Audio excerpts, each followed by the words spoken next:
இனிய மாலை வணக்கம். சூரியோதயம் சன்ரைஸ் செய்திப்பாகம் 260 நகுலவதி தில்லை தேவன், லண்டன், டென்மார்க் செய்தி. டென்மார்க்கில் கடந்த 24/3 அன்று பாராளுமன்ற தேர்தல் நடைபெற்றது.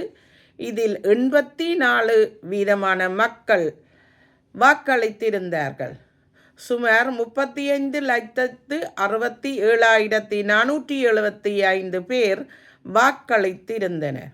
இங்கே சிவப்பு அணி சோசல் டெமோக்ராட்டிக் கட்சியும், நீல அணி வென்ஸ்டர் அணி என்று சொல்வார்கள் இடது சாரி அணியினரும், நடுவில் எம் என்ற பெயரில் 14 பேரை கொண்ட ஒரு கட்சியும் இதில் போட்டியிட்டனர்.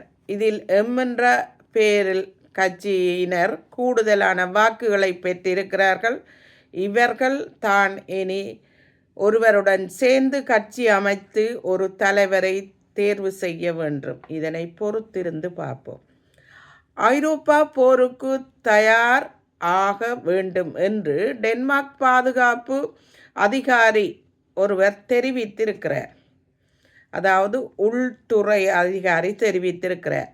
அடுத்த சில ஆண்டுகளில் ரஷ்யா தாக்கலாம் என்றும், இதனால் தாங்கள் ஐரோப்பா தற்பாதுகாப்புக்காக மிக பாதுகாப்பான ஆயுத செலவீடுகளை அதிகரிக்க வேண்டும் எனவும் இப்போதையே ஆயத்தமாக வேண்டும் என டென்மார்க் அதிகாரி எச்சரித்துள்ளார்.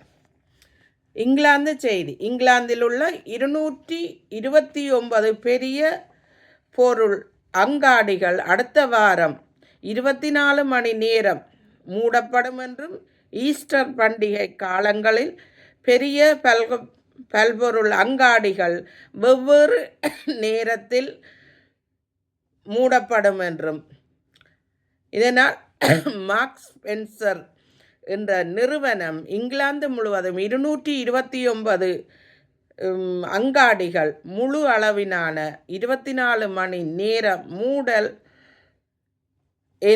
மூடப்படும் என அறிவித்து இருக்கிறது.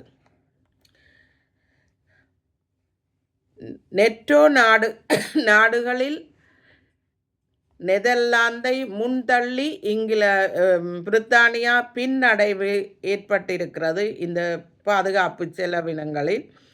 இப்போது இதனால் உலகளாவிய அச்சுறுத்தல் காரணமாக பாதுகாப்பு பின்தங்கியிருக்கிற நிலையில் அச்சுறுத்தல் காரணமாக இதன் பின்னடைவு பாதுகாப்பு நிபுணர்களுக்கு கவலையை அளித்திருப்பதாகவும், இதனால் அரசு தீவிரமாக ஆலோசனை நடத்தப்படும் என்றும் தெரிவிக்கப்படுகிறது.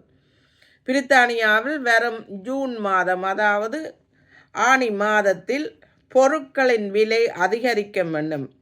அதாவது போர்ச்சூழல் காரணமாக போக்குவரத்துகள் அதிகரிக்கப்பட்டு உரம், உணவு உற்பத்தி இவைகள் எல்லாம் அதிகரிக்கப்படும் எனவும், வரும் மாதத்தில் அதாவது சித்திரை மாதத்தில் பால், தக்காளி, மிளகு, வெள்ளரி இவை மறுவாரம் அதிகரிக்கப்படும் என விவசாய சங்க தலைவர் தெரிவித்திருக்கிறார். இங்கிலாந்தில் பதவீக்கம் அதிகரித்து வருகிறது, அதாவது 8% உயர்ந்திருக்கிற நிலையில் அவர் இவ்வாறு குறிப்பிட்டிருக்கிறார்.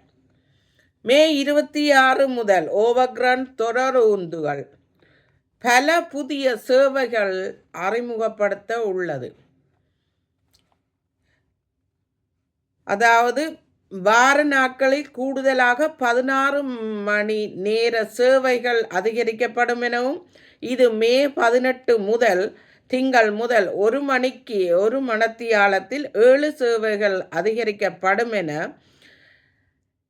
இயன் மான்ஸ்ஃபீல்ட் என்பவர் போக்குவரத்து செய்திகளில் 30/3/26 இன்றைய தினம் இதனை வெளியிட்டிருக்கிறார். ஹீத்ரோ சுரங்கப்பாதை திட்டம் மில்லியன் கணக்கான பவுண்ட்ஸ்களாக உயர்ந்துள்ளது. இதற்கான செலவு சுமார் 555 மில்லியன் பவுண்ட்ஸ்களாக உயர்ந்திருப்பதாக உயர்ந்துள்ளது.